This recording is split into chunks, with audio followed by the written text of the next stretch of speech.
السلام عليكم ورحمة الله وبركاته، اللهم صل وسلم وبارك على سيدنا محمد وعلى آله وأصحابه وسلم. النهارده هعرفك الدنيا راحت فين، يعني الأسعار كانت إيه وبقت إيه. معانا عربيات كتير هنتكلم عليها زي اللي قدامك دي، كيا سبورتاج 2017 أعلى فئة وأعلى أوبشن، وكل حاجة فيها مظبوطة زي ما بيقول الكتاب. عدادها قليل تقريبا 150 ألف كيلو. العربية دي كان بيطلب فيها مليون و800 ومليون و900 ألف جنيه. يعني كان صاحب العربية كده يمسك سعر يقول لك لا والله مليون و900 ألف جنيه مش هنزل. العربية دي النهاردة بتتباع في السوق بمليون و100 وبمليون، وفي ناس طالبة 980 و990. اسعار العربيات نزلت، مفيش الكلام اللي بيتقال ان الاسعار ما نزلتش، لا الاسعار نزلت ونزلت كويس، وخصوصا سوق المستعمل. هل هيستمر ولا لا لسه مش عارفين الفتره الجايه، ولكن سبورتاج من العربيات المحترمه جدا جدا جدا اللي دايما برشحها للناس، من العربيات الحلوه جدا على الطريق. وكان على القناه عندنا في مقارنه بينها وبين التوسان، وكانت السبورتاج بتتفوق على التوسان في حاجات كتير تقدر ترجع لها في الاي اللي هسيبه لك تحت. ولكن عربيه من العربيات الكويسه جدا، وال2017 اثبتت كفاءتها. وفي ناس بتقول لك العربيه دي بتجيب علبه بيئه، وعلبه البيئه غاليه، ودلوقتي علب البيئه بقى لها حلول كتير، وفي ناس بتصينها وفي ناس بتصلحها وفي ناس بتغيرها وفي ناس استوردتها باسعار كويسه، ولكن بقى ليها حلول ومش على طول بتجيب علبه بيئه. العربيه اللي معانا الثانيه اكسل 97. العربيه دي مثلا عربيه رشه بره كلها. العربيه دي 1300 سي سي. العربيه دي من فتره كان كل الناس في السوق بتمسك في 200 الف جنيه، يعني الناس اصلا كانت بتتصدم، يقول لك العربيه دي ب 200 الف جنيه. كانوا ماسكين في 200 الف جنيه و180 الف جنيه. العربيه دي في السوق النهارده ب 120 الف جنيه وب 110 الف جنيه، والاكتر من كده محدش بيشتري. عربيه من العربيات الكويسه، قطع غيار متوفره، مفيش فيها اي مشاكل غالبا، يعني قطع غيارها موجوده على الرصيف زي ما بيقولوا كده، وادائها كويس، وعربيه تمشيك والدنيا ماشيه والدنيا حلوه يعني. وموديل 97. وكمان الاكتر من كده ان الناس بتشغلها ان درايف، يعني ان درايف اصلا بياخد من 97 الموديلات بتاعته، فالناس بتجيبها وتشتغل بيها ان درايف وتاكل بيها عيش والدنيا ماشيه والدنيا حلوه. العربيه دي دلوقتي بتتكلم في رينج 110 120 الف جنيه. عربيه 1300 سي سي، عربيه حلوه مش عربيه وحشه. وده الفرق، يعني الفتره كنا بنتكلم في 200 و190، والناس اصلا كانت بتبص لمنظر العربيه تقول لك ادفع في دي 200 الف جنيه وبتمشي، فالحال كان واقف. دلوقتي العربيات دي كلها خرجت، العربيات دي ما كانتش بتتباع الفتره اللي فاتت، فبدانا نبص نلاقي سوق العربيات بيظهر فيه عربيات زي دي، والناس بدات لا بتبيع وناس بتشتري، اما الاسعار ابتدت تريح. دي كانت العربيه الثانيه. تعال اديك مثال لعربيه ثالثه، لانوس مثلا. العربيه دي كانت ماسكه سعر رخم جدا، وبرده كان البيع والشراء فيها قليل. العربيه دي كانت ماسكه 350 الف جنيه، فكان كل اللي يروح يشتري يقول لك لانوس ب 350 الف. يا عم ده انا كنت بركب تويوتا كورولا اول فيها ب 400 و 420، اجيب لانوس ب 350 الف جنيه؟ العربيه دي عداد مثلا 190 الف كيلو، وصاحبها دلوقتي بيبيعها ب 270 الف جنيه، وانا شايف ان سعرها غالي برضه. العربيه دي حاليا عشان يبقى السعر بتاعها عادل شويه 220 210، اقصى ما تطلع 240 245 الف جنيه، وبرضه هيبقى سعر عالي، ولكن هو ده سعر السوق حاليا. ان العربيه من العربيات الكويسه، قطع غير متوفره، اداء على الطريق كويس، عربيه بتشتغل في اوبر وبتشتغل في كريم وبتشتغل في ان درايف وبتشتغل في ديدي وبتشتغل في كل التطبيقات النقل الذكي. عربيه تاكل من وراها عيش لو انت هتشتغل بيها. عربيه حلوه وواسعه ومريحه وكويسه على الطريق، طبعا مش بي ام، يعني هي عربيه في الناس اللي بتحب عربيات متوسطه، هي عربيه متوسطه مفيش منها اي مشاكل. لذلك العربيه دلوقتي ماسكه سعر ما نزلتش قوي، يعني ناس كتير هتلاقي عرضها ب 280 وب 290، ولكن سعرها العادل اللي فيه لو دورت هتلاقيه 250 و255 و260 الف جنيه، مقابل ان هي كانت بتتباع ب 380 وب 350 الف جنيه.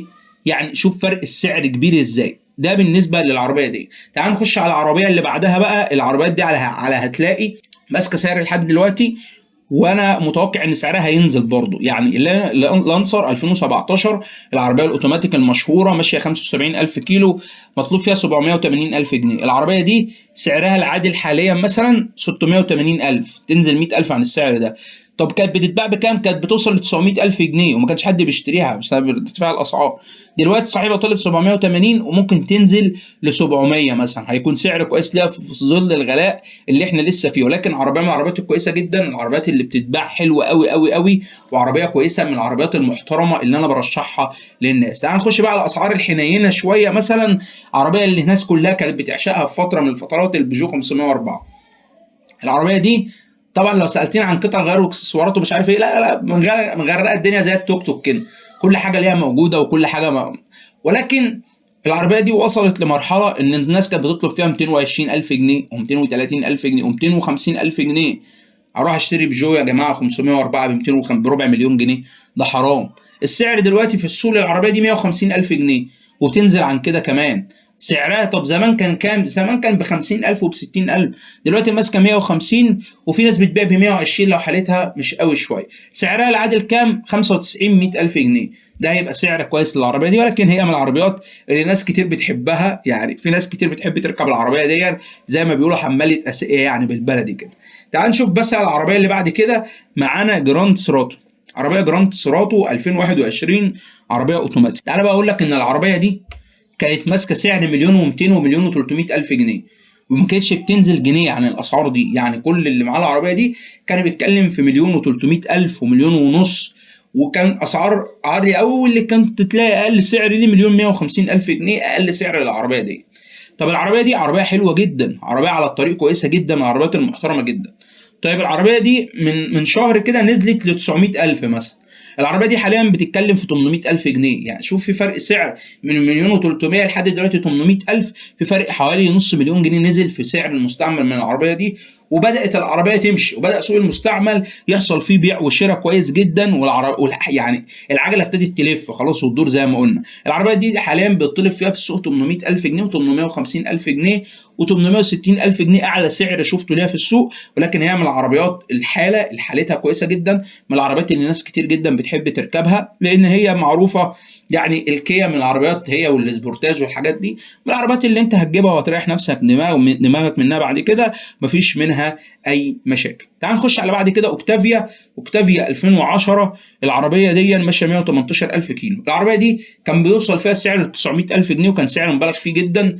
حاليا السعر بتاعها صاحبها مثلا على هتلاقي طالب فيها 750,000 جنيه، ولكن هي تنزل دلوقتي ل 580 و590 و600 ألف جنيه أعلى سعر ليها.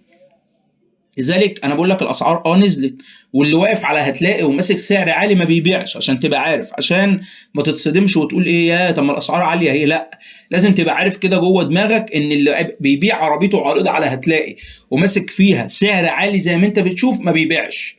وهتبص تلاقي الاعلان ده بينزل مره واثنين وثلاثه ويفضل موجود، والاعلان ما بيتشالش، وكل فتره بيجدد الاعلان وينزل 20 وينزل 30 عشان يبيع، ومش هتتباع لان الاسعار هم رافعين فيها جامد جدا. سوزوكي سويفت 94 1300 سي سي، العربيه دي كانت وصلت ل 250 الف جنيه، دلوقتي حاليا سعرها ماسك 140 120، وفي ناس بتبيع ب 110 الف. وسعرها يعني مقارنه بالعربيات اللي موجوده في السوق، لا انا اقول لك السعر بتاعها كويس الى حد ما. تعال نشوف كويسه، عربيه محبوبه يعني بتتركب كتير والدنيا ماشيه فيها كويس. العربيه دي كانت ماسكه سعر كام؟ كانت ماسكه نص مليون جنيه. كان كل ما تيجي كده بسم الله يقول لك 520 530 540 490، ما كانتش بتنزل عن كده. طب العربيه دي ماسكه كام؟ ماسكه 400 دلوقتي، 390 380 اقل سعر ليها دلوقتي في السوق 375 الف جنيه، وفيها شويه حاجات كده ومرمات، ولكن نزلت جامد. العربيه دي نزلت جامد عن الاول، ولذلك هي من العربيات المطلوبه كويس جدا، والعربيات الحلوه كويس جدا اللي برشحها للناس. هتنزل اكتر حاليا لو الدنيا فضلت ماشيه كده، لا الدنيا هتنزل اكتر واكتر واكتر كمان يعني.